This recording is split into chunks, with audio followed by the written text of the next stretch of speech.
નમસ્કાર મિત્રો, એક સુંદર સ્ટોરી.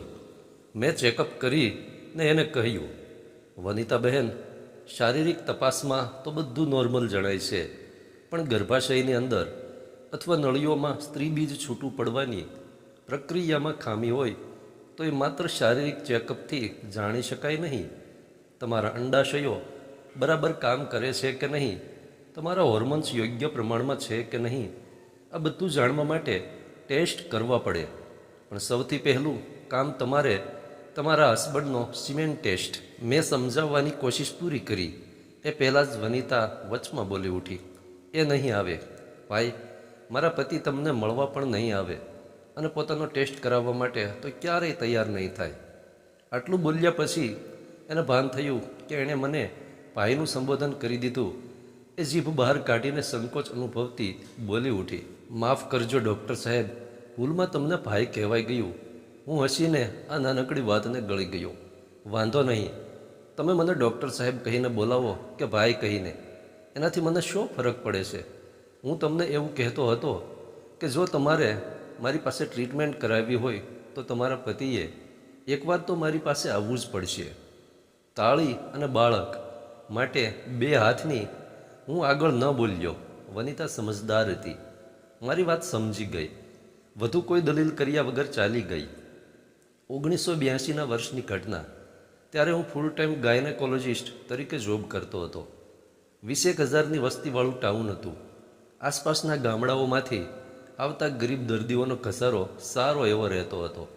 સ્થાનિક દર્દીઓમાં મુસલમાનો અને કાછિયા પટેલોની સંખ્યા વધારે રહેતી હતી.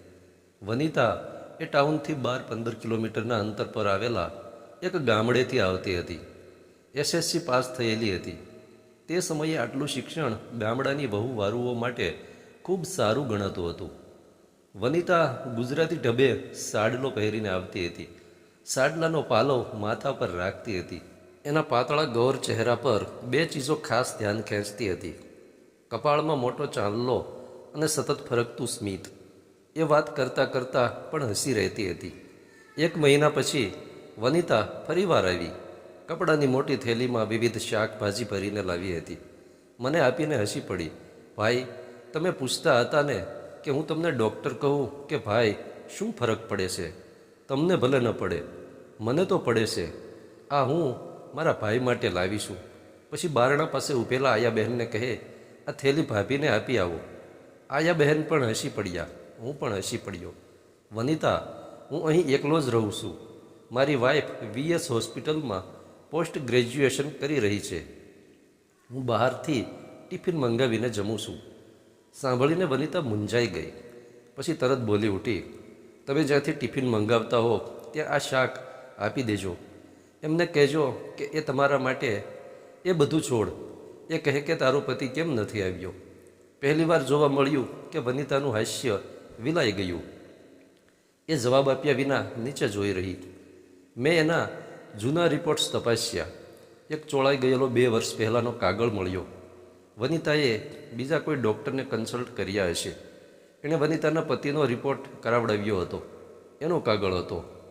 કોઈ લેબોરેટરીનો અધિકૃત રિપોર્ટ ન હતો. એ ડૉક્ટરે પોતે જ માઇક્રોસ્કોપમાં જોઈને ચબરખીમાં લખી આપ્યું હતું. મને એમાંથી જાણવા મળ્યું કે વનિતાના વર મનસુખમાં શુક્રાણુઓની સંખ્યા ખૂબ ઓછી હતી. હું સમજી ગયો. મનસુખે આ બાબતને પોતાના પુરુષાતન સાથે જોડી દીધી હતી. એટલે જ એણે વનિતાને એ વિશે કંઈ કહ્યું ન હતું.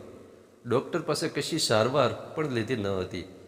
આ કારણથી જ મનસુખ કદાચ મારી પાસે આવવાની ના પાડતો હતો. વનિતા આમાંનું કંઈ જ જાણતી ન હતી. મારે મનસુખના રિપોર્ટની વાત વનિતા સમક્ષ ખુલ્લી પણ કરવાની ન હતી અને એના પતિની સારવાર પણ કરવાની હતી. જો એણે મને ભાઈ ન ગણ્યો હોત તો હું મનસુખને મળવાની જીદ પર એની સારવાર કરવાની ના પાડી શક્યો હતો. પણ હવે મારું હૃદય વનિતાને મદદરૂપ બનવા માટે તત્પર રહેતું હતું. મેં વચલો રસ્તો કાઢ્યો. વનિતા, તારા પતિનો રિપોર્ટ આમ તો ઠીક છે, તેમ છતાં હું એના માટે ટેબ્લેટ્સ લખી આપું છું, તે એને ગળાવજે. તમે એમના માટે શેની ટેબ્લેટ્સ લખી આપો છો? વનિતા ચિંતામાં પડી ગઈ. શક્તિની ગોળીઓ છે, બીજું કંઈ નથી. મેં વાત ખતમ કરી. વનિતાએ ઘરે જઈને શું કહ્યું તેની મને ખબર નથી, પણ એના કહેવા પ્રમાણે મનસુખે શક્તિની ગોળીઓ ખાવાનું શરૂ તો કરી દીધું. 1-2 મહિના સુધી ગોળીઓ ચાલુ રાખ્યા પછી અચાનક એણે દવા લેવાનું બંધ કરી દીધું. હવે મનસુખનો ત્રાસ વધી ગયો.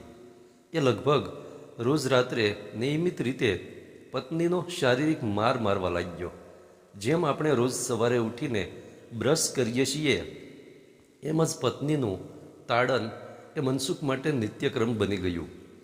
મનસુખના ખેતરમાં મજૂરી કરતો લાલિયો આ જાણતો અને માલિકને સમજાવતો, ભાઈ, આ કામ તમે સારું નથી કરતા હો.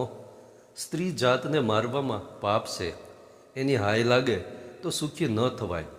આમ પણ હું ક્યાં સુખી છું? મારી ઘરવાળીએ મને સંતાન સુખ તો આપ્યું નથી, એ બીજું શું આપવાની છે? મનસુખના આ શબ્દો વનિતાને દેહ પર ચંપાયેલા ડામ જેવા લાગતા હતા.